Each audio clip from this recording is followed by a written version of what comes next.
Dear students, welcome to your channel S4E classes. तो dear students, आज के इस लेक्चर में हम लोग डिस्कस करेंगे क्लास 12th का जो हमने चैप्टर शुरू किया है, दैट इज़ करंट इलेक्ट्रिसिटी का हमारा अगला टॉपिक। आज के इस लेक्चर में हमारे पास बेसिकली दो टॉपिक रहेंगे। दो first one is Kirchhoff's law and second one is Wheatstone bridge.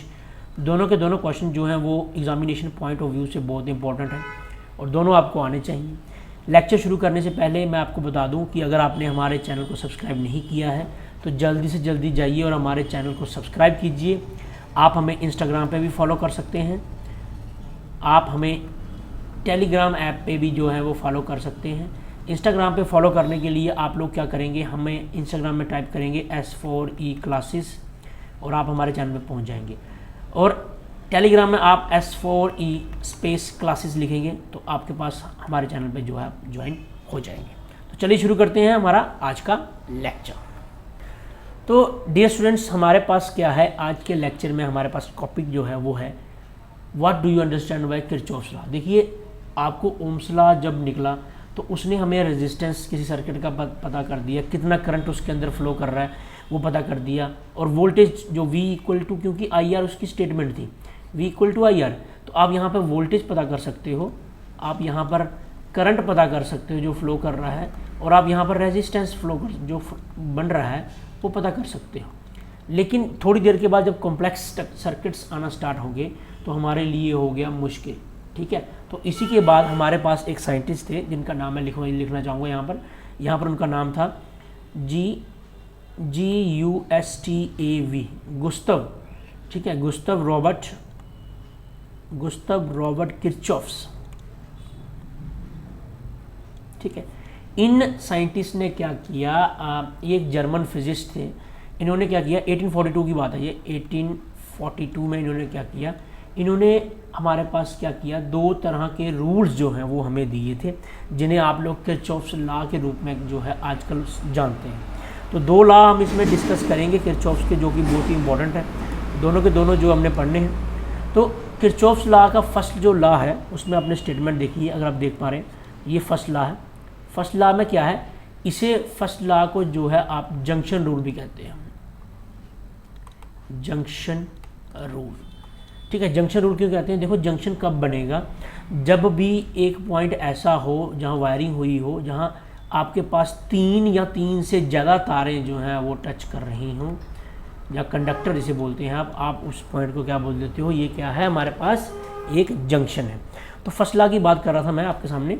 First law में इसने क्या बताया कि जो अलजेब्रिक सम होता है करंट का, जो किसी जंक्शन पे मीट कर रहे हैं जब एक इलेक्ट्रिकल सर्किट में, वहाँ उसका अलजेब्रिक सम जो है वो होता है 0।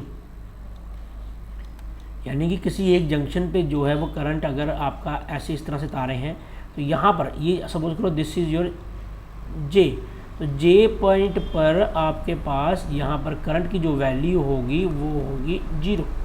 ठीक है, ये इस लॉ की स्टेटमेंट है। और आप इसको दूसरी तरह से स्टेटमेंट जो है इसकी दे सकते हो। दूसरी स्टेटमेंट क्या है, अमाउंट ऑफ करंट या सम ऑफ इनकमिंग करंट, किसी जगह पर जो करंट आपका आ रहा होगा इज इक्वल्स टू द, उस पॉइंट से आपका कितना करंट जो है वो लीव कर रहा होगा। ठीक है, ये आपने ध्यान से समझ लेना है। The sum of incoming current is always equals to the sum of outgoing currents. ठीक है, इसको हम एक एग्जांपल से समझेंगे ताकि आप लोगों को जो है वो क्लैरिफाई हो जाए। एक्सप्लेनेशन में जो है मैं इसकी दूंगा आपको आगे। नंबर 2 हम देखेंगे, इसी के साथ मैंने नोट में लिखा हुआ यहाँ पर, what do you understand by a junction. Junction किसी सर्किट में वो वाला पॉइंट होगा जहाँ 3 और मोर कंडक्टर जो आपके वो हैं क्या करेंगे, मीट कर जाएंगे। क्लियर। चलिए, अब मैं क्या कर रहा हूँ, फर्स्ट लॉ को जो है इन टर्म्स ऑफ एग्जांपल्स जो है वो आपके सामने लेके आ रहा हूँ, सुनिए। तो डियर स्टूडेंट्स, हमारे पास क्या है, फर्स्ट लॉ की स्टेटमेंट हम लोग पढ़ चुके हैं। स्टेटमेंट ये कहती है amount of current entering is equal to amount of current leaving. मैंने क्या कर दिया, ये एक वायर बना दी, ये इसका जॉइंट है, मैंने सपोज करो इसका नाम दे दिया, यहाँ पर पॉइंट है O। ठीक है, एक करंट यहाँ से आ रहा है, एक करंट यहाँ से आ रहा है, एक करंट ऐसे, कुछ 4-5 वायरें बना दो आप, 6 वायरें बना दो, चलो ठीक है। ठीक है, फ्रेंड समझ लगी आपको, ये करंट अंदर आ रहा है, ये अंदर आ रहा है, इसको छोड़ रहा है, ये ऐसे बना लेंगे हम लोग, ये भी करंट अंदर आ रहा है। ठीक है, अगर आप ध्यान से देख पा रहे हो तो आपके सामने जो है वो मैंने लिखा हुआ है यहाँ पर 3 करंट आपको दिखाई दे रहे हैं। तो amount of current entering, suppose करो ये अंदर आ रहा है, इसका I1 नाम है, इसका I2, इसका I3, ये आपके पास आ गया I4, और ये आ गया I5, और ये आ गया I6। तो dear students, according to the Kirchhoff's junction rule, जहाँ जिसे हम फर्स्ट लॉ कहते हैं, उसके लॉ के हिसाब से आप लिखोगे the amount of current entering. अब एंटरिंग वाले कौन से हैं? जो इस जंक्शन के अंदर आ रहे हैं, इस तरह से देखिए, इस तरह से ये वाले, ये अंदर आ रहा है, ये अंदर आ रहा है, ये इस जंक्शन से अंदर आ रहा है। तो अमाउंट ऑफ करंट एंटरिंग जो होगा वो अंदर आ रहा होगा, तो आप लिखोगे I1 प्लस I2 प्लस जो आपका I3 होगा will goes to I4 plus I5 plus I6। Clear? तो इस चीज़ को आपने, इसकी साइन कन्वेंशन जो है वो समझनी है सबसे पहले, तो वो बहुत ज़रूरी है। देखिए फ्रेंड्स, रूल आप अपने हिसाब से ले सकते हो। अगर आप जो करंट आपका एंटर कर रहा है, अगर आप उसे लिखते हो पॉजिटिव, तो जो करंट आपका लीव करेगा उसको आपको नेचुरली जो है वो नेगेटिव लिखना होगा। ठीक है? इस केस की अगर बात करूं, इसी केस में अगर मैं आपको ये चीज़ समझाने की कोशिश करूं, तो इसी केस में आप देख सकते हो I1 करंट जो है वो पॉजिटिव रहेगा, प्लस हमारे पास I2 भी पॉजिटिव रहेगा, प्लस I3 भी हमारे पास पॉजिटिव रहेगा, माइनस I4 होगा, क्योंकि I4 करंट जो है लीव कर रहा है जंक्शन को, माइनस I5 रहेगा, और माइनस आपका I6 करंट रहेगा, इज इक्वल्स टू 0। ये है एक statement, sum of all the current is called is equals to 0 होता है। तो जब हम इसको सेपरेट करते हैं तो हमारे पास ये इक्वेशन जो है वो बन जाती है। ठीक है? तो आई होप आप लोगों को ये वाला लॉ जो है वो क्लियर होगी। नाउ हमारे पास, now we have to discuss about Kirchhoff's का सेकंड लॉ। तो किरचॉफ्स का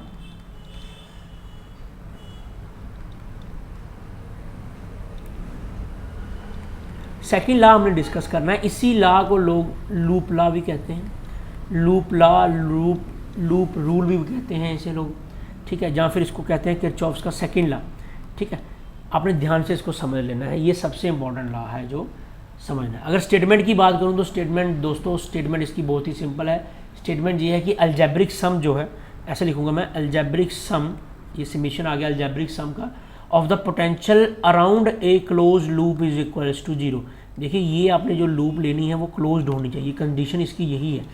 देखिए करंट अगर आपका ऐसे ऐसे आ रहा है, फॉर यहाँ पर ये रेजिस्टेंस से होके आ रहा है, ये कुछ इस तरह से बैटरी लगी हुई है छोटी सी, आप लगा लो ऐसे एग्जांपल पे, तो करंट आपका ऐसे फ्लो कर रहा है। देखिए ये लूप जो है वो क्लोज्ड है, अगर क्लोज्ड लूप होगी तो ही ये जो आपका किरचॉफ सेकंड लॉ है ये लगेगा, अदरवाइज ये आपका लॉ जो है वो यहाँ पर नहीं लगेगा, चाहे कुछ भी हो जाए। ठीक है? तो स्टेटमेंट की अगर बात करूँ, दोबारा मैं आपको एक बार क्लियर कर दूँ, स्टेटमेंट ये कहती है कि algebraic sum of the changes in potential around a close circuit loop is always 0, is always 0। ठीक है? क्लियर? चलिए इसको अब समझेंगे, इसके रूल्स क्या है, कुछ इसके आपको रूल्स जो हैं वो लर्न करने पड़ेंगे, आप ध्यान से समझें। देखो दो तरीके हैं, अगर किसी सर्किट में आपका सिंगल सर्किट आता है इस तरह से, तो लूप आप एक लगा सकते हो, चाहे आप क्लॉकवाइज लगाओ चाहे आप एंटी क्लॉकवाइज लगाओ, वो आप पे चॉइस है। अगर किसी सर्किट में आपके पास दो लूप आ जाते हैं, इस तरह सर्किट बन जाता है, तो आप एक में एंटी क्लॉकवाइज एक में क्लॉकवाइज दोनों लगा सकते हो, वो आपकी चॉइस है। चाहे दोनों में एंटी क्लॉकवाइज लगा लो, चाहे दोनों में क्लॉकवाइज लगा लो। देखो क्लॉकवाइज एंटी क्लॉकवाइज, जहाँ एंटी क्लॉकवाइज क्लॉकवाइज, जहाँ क्लॉकवाइज, जहाँ दोनों में एंटी क्लॉकवाइज, वो आपकी चॉइस है। ठीक है? मैं कोशिश करूँगा, मैं यहाँ पर कोशिश करता हूँ हमेशा ऑलवेज क्लॉकवाइज लगाने की, आप अपने हिसाब से जो है वो देख सकते हैं। तो पढ़ने से पहले कुछ रूल्स इसके समझ लें आप लोग। देखो दोस्तों, आपने हमेशा जो है वो लूप के साथ जाना है, लूप आपने देखनी है कि किस साइड को जा रही है आपकी। ठीक है? सबसे पहले मैं बात करूँगा, अगर आपके पास आ जाता है रेजिस्टेंस, ठीक है, देखो ये रेजिस्टेंस है, ठीक है, अब आप सपोज करो कि करंट ऐसे फ्लो कर रहा है यहाँ से, अब करंट करता है पॉजिटिव से हाई, सॉरी पॉजिटिव से नेगेटिव, और लूप आपकी इस तरह से चल रही है, तो आप ये देख पा रहे हो पॉजिटिव से वैल्यू कहाँ जा रही है, नेगेटिव में, तो इसमें आंसर किस में आएगा, नेगेटिव में आएगा। ठीक है? आपने समझ लेना है इसको चीज़ को। नंबर 2, अगर रेजिस्टेंस सेम ही हो, अब रेजिस्टेंस कुछ इस तरह से है और करंट आपका ऐसे फ्लो कर रहा है, तो आप देख रहे हो current high to low potential करता है और लूप आपकी जो है वो इस तरह से जा रही है। तो पॉजिटिव से नेगेटिव वाली वैल्यू जा रही है तो इसलिए नेगेटिव वैल्यू आएगी। लेकिन अगर लूप इसी केस में ऐसे हो जाए, अब आप देखो, आप लूप की डायरेक्शन देखो, आप उसकी डायरेक्शन मत देखो, लूप जो है वो नेगेटिव से पॉजिटिव जा रही है तो वैल्यू किस में आएगी, पॉजिटिव। क्लियर? उम्मीद है आप लोगों को समझ लग रही होगी। ये बहुत ही इंपॉर्टेंट टॉपिक है, इसका क्वेश्चन जो है आपके पेपर में आना ही आना है। क्लियर? चलिए आगे चलेंगे।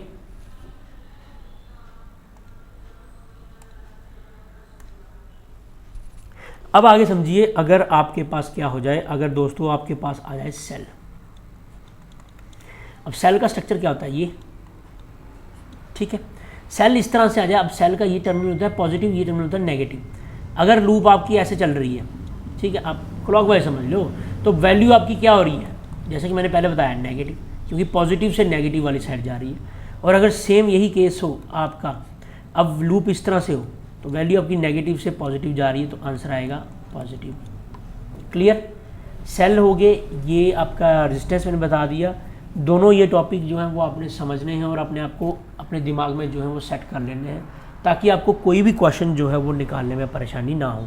जो कि इसकी हम 2 या 3 एग्जांपल्स जो यहाँ पर सॉल्व करेंगे और समझेंगे, ताकि आप लोगों को जो है वो ज़्यादा से ज़्यादा जो है वो समझ आ जाए।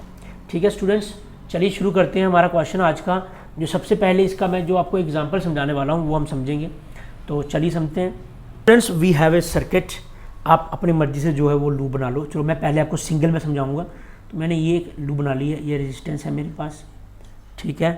यहाँ पर मैं ऐसा मान लेता हूँ कि ये मेरे पास कितना है, 5 ओम का है, 5 ओम, ठीक है। तो ये हमारे पास रेजिस्टेंस आ गया। देन वी हैव अक्रॉस, यहाँ पर हमारे पास आप लगा सकते हो, यहाँ पर भी एक रेजिस्टेंस आ गया, इसकी वैल्यू लगा लो 10 ओम, ठीक है। इसके बाद हमारे पास यहाँ से जो है वो आ गई हमारे पास एक बैटरी। सपोज इन केस आप ऐसा लगा रहे हो कि आपको जो पावर जो है वो कुछ इस तरह से मिल रही है, यहाँ पर भी लगा लो एक, ये भी आप लगा लो 5 ओम का, और यहाँ से आपको बैटरी आ रही है पॉजिटिव नेगेटिव पॉजिटिव नेगेटिव, ठीक है। तो डियर स्टूडेंट्स, आपने ये चीज़ समझनी है, इसको करना कैसे है। इस तरह का क्वेश्चन आ जाए, लूप आपकी चॉइस की होगी, मैं यहाँ पर लूँगा क्लॉकवाइज, तो मैं इस तरह से बना लूँगा। आपने इनके जो जंक्शन है उनको नाम देना है। मैं यहाँ से नाम दूंगा A, B, C and we have D, ठीक है। तो आप अकॉर्डिंग टू जो आपका लूप ला है, जिसे आप लोग कहते हो किरचॉफ्स का वोल्टेज ला, KVL भी लोग इसे कहते हैं, ठीक है। इसको वोल्टेज ला कहते हैं, दूसरे वाले को करंट ला कहते हैं। तो लूप ला में अगर जाता हूँ, इन लिखूंगा, इन क्लोज्ड लूप कौन कौन सी आपकी आएगी, A से लेके चलेंगे B, C, D, A पे, देखते हैं क्या बनता है। हमने क्या करना है, हमारे पास रिलेशन होता है सम ऑफ पोटेंशियल जो है वो 0 होता है। जहाँ पोटेंशियल नहीं बनेगा वहाँ हम बनाएंगे। चलिए देखते हैं। अगर आप यहाँ पर लेते हो A से लेके B तक, A से लेके अगर आप B तक जाते हो इस लाइन में, यहाँ पर आपको वोल्टेज का सोर्स क्या दिखाई दे रहा है। सबसे पहले हम देखेंगे करंट यहाँ से डिवाइड करेंगे, I करंट यहाँ फ्लो करेगा और I करंट जो है वापस कर देना आपने बैटरी को। अकॉर्डिंग टू बैटरी रूल, अगर आप करंट से बैटरी से जो है करंट I निकालते हो तो I आपको उसको देना पड़ेगा। क्लियर? तो यहाँ पर पहुँच गए हम, AB पे पहुँचे। AB पहुँचने हमने देखा यहाँ करंट I फ्लो कर रहा है, यहाँ भी करंट I फ्लो कर रहा है और यहाँ भी करंट I फ्लो कर रहा है। करंट डिवाइड नहीं हुआ है। यहाँ 5 ओम आपका रेजिस्टेंस है। आप यहाँ पर ओम्स लॉ लगाओगे, V = IR। जहाँ आपको वोल्टेज का सोर्स नहीं दिया होगा दोस्तों, वहाँ पर आपने IR लिख लेना है। तो IR लिखूंगा, यहाँ पर आऊँगा I से लेके R तक, यहाँ तक देखूंगा लूप इस साइड को जा रही है और करंट आपका पॉजिटिव से नेगेटिव वाली साइड जाता है। तो फ्रेंड्स वैल्यू आएगी नेगेटिव में। I कितना है, I, और आपका रेजिस्टेंस है 5, ये आ गई पहली वैल्यू। B से लेकर C तक के बीच में देखूंगा, दोबारा लूप जो है वो पॉजिटिव से नेगेटिव वाली साइड जा रही है और करंट I ही फ्लो कर रहा है, I × 5 आ जाएगा दोबारा। C से लेके D तक आऊँगा तो यहाँ से इस तरह से और करंट इस तरह से। मेरी बात समझ रहे हैं आप लोग? बिल्कुल। तो यहाँ पर दोबारा जो है आपकी वैल्यू जो है वो नेगेटिव में, और दोबारा कितना आएगा 10 × I। लास्ट बच गया हमारे पास, क्लोजिंग कर रहे हैं D से लेकर A तक। D से लेकर A तक देखूँ तो लूप इस साइड को जा रही है, यानी नेगेटिव से पॉजिटिव जा रही है और करंट भी इस साइड को जा रहा है। तो बैटरी की वैल्यू सपोज करो आपकी यहाँ पर है 15 वोल्ट लगा लो, 15 वोल्ट। तो 15 वोल्ट जो है वो आपने लगा लेनी है। तो यहाँ पर बैटरी का सोर्स 15 वोल्ट है, प्लस का 15 वोल्ट आ गया = 0।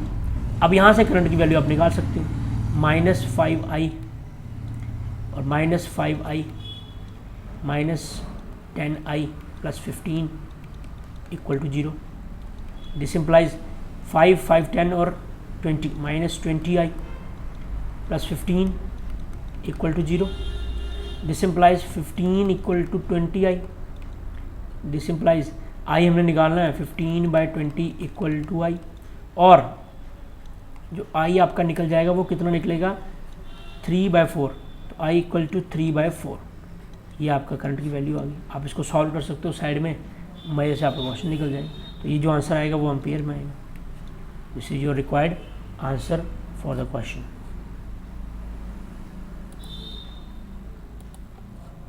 ठीक है दोस्तों, तो आगे चलेंगे।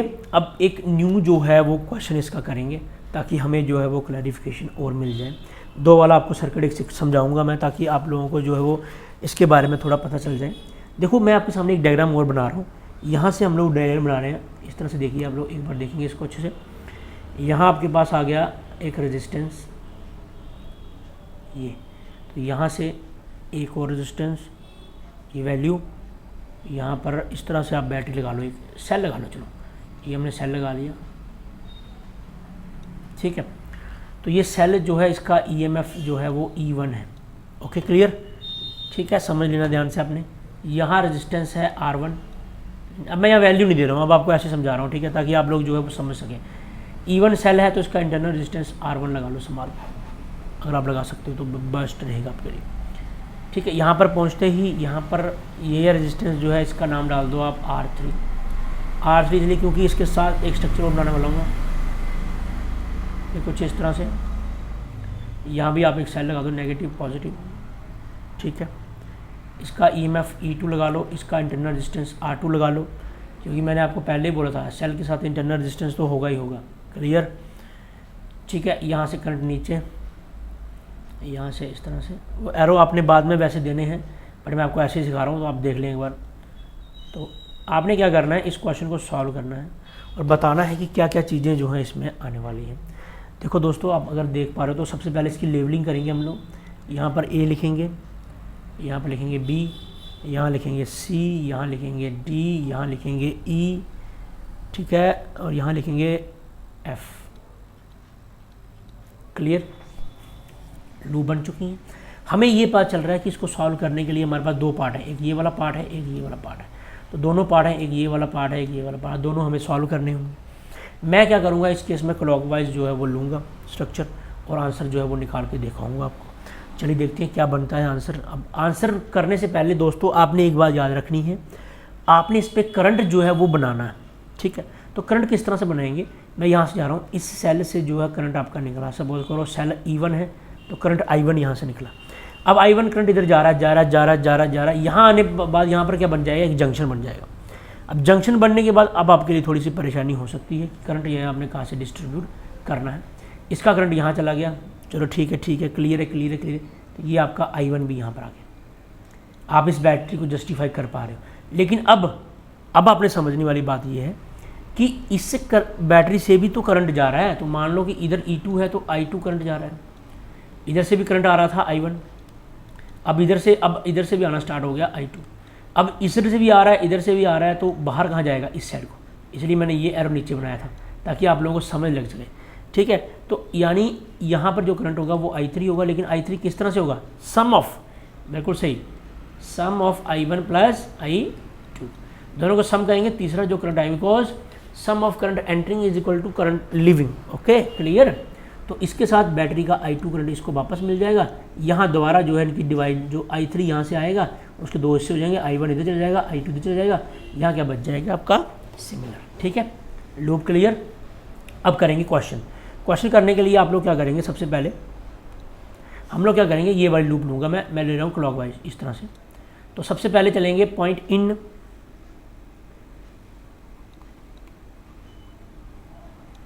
क्लोज्ड लूप हम लेंगे, चला रहे हैं हम लोग, यहाँ से चलाएंगे ए से, पॉइंट से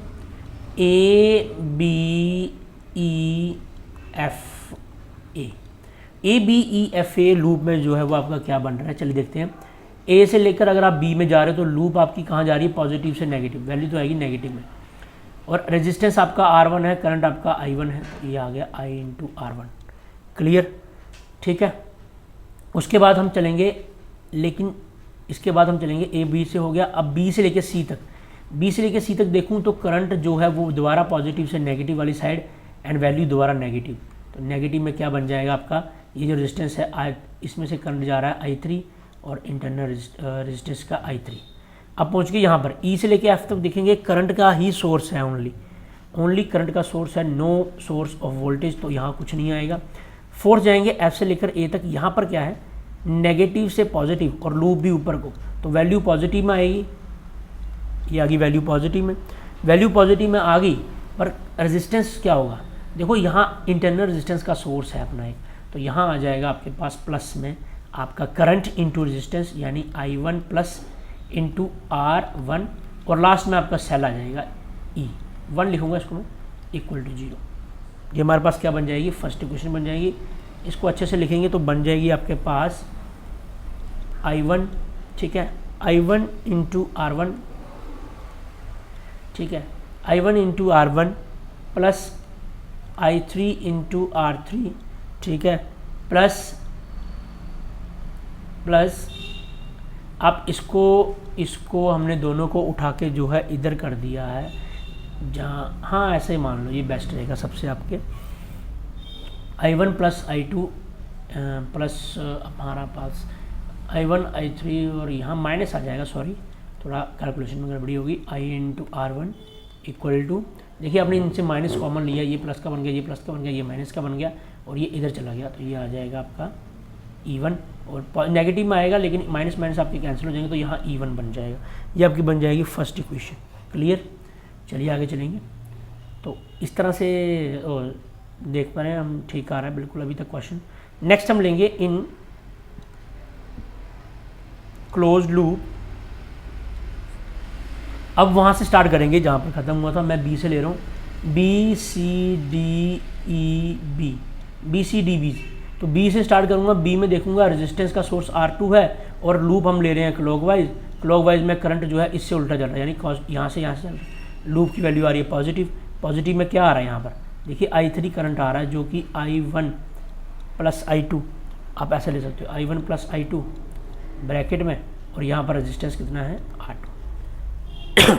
सी और डी के बीच में कुछ नहीं है, यहाँ पर कोई सोर्स नहीं है वोल्टेज का, लेकिन डी और ई के बीच में सोर्स है, ये पॉजिटिव है, ये नेगेटिव है। लूप आपकी ऐसे चल रही है इस तरह से, तो इस तरह को जा रही है, पॉजिटिव से नेगेटिव, करंट आपका इस तरह जा रहा है, हमें उससे कोई लिंक नहीं है, हमें लूप से लिंक है। लूप जो है वो नेगेटिव पॉजिटिव टू नेगेटिव जा रही है, वैल्यू आपकी जो है वो नेगेटिव में आएगी कितनी, minus I into 2 into R2, और साथ में आपका क्या आ जाएगा, आपके पास यहाँ पर साथ में बन जाएगा E2 क्या है, बैटरी सेकंड का जो है वो सिस्टम है। अब यहाँ पहुँचोगे, यहाँ से लेके यहाँ तक देखोगे तो करंट नीचे को, लूप ऊपर को, करंट पॉजिटिव से नेगेटिव, वैल्यू आएगी पॉजिटिव में, और आपके पास आ जाएगा I3 इंटू R3, बोल दो आप, I3 into R3 equal to 0। दोस्तों आपने वही चीज़ करनी है, I1 plus I2 R2 sorry, और आपके पास आ जाएगा यहाँ पर माइनस I2 R2, और प्लस आपके पास आ जाएगा I3 R3 equal to E2। ठीक है, ये आपकी दूसरी क्वेश्चन बन गई। अब जंक्शन रूल अगर आप बी पे लगाते हो तो I1 प्लस I2 जो है वो I3 जो है वो बन जाता है, तो आप इसकी जगह वो लिख सकते हो, तो यहाँ बन जाएगा I3 R2, ठीक है, minus I2 R2 plus I3 R3। एक ये क्वेश्चन बन गई, एक ये क्वेश्चन बन गई। आप इन दोनों को सॉल्व करोगे और आपके पास जो करंट की वैल्यू है वो आप निकाल लोगे, यही आपका आंसर होता है। और इसी तरह से आपने जो ये वाले क्वेश्चन जो हैं वो निकालने हैं। तो उम्मीद है आप लोगों को समझ लगी होगी। अगर आपको समझ नहीं लगी तो आप लोग स्क्रीनशॉट लेकर धीरे धीरे स्लो करके इसको दोबारा समझ सकते हो, ताकि आपको जो है वो क्वेश्चन अच्छे से समझ लग जाए।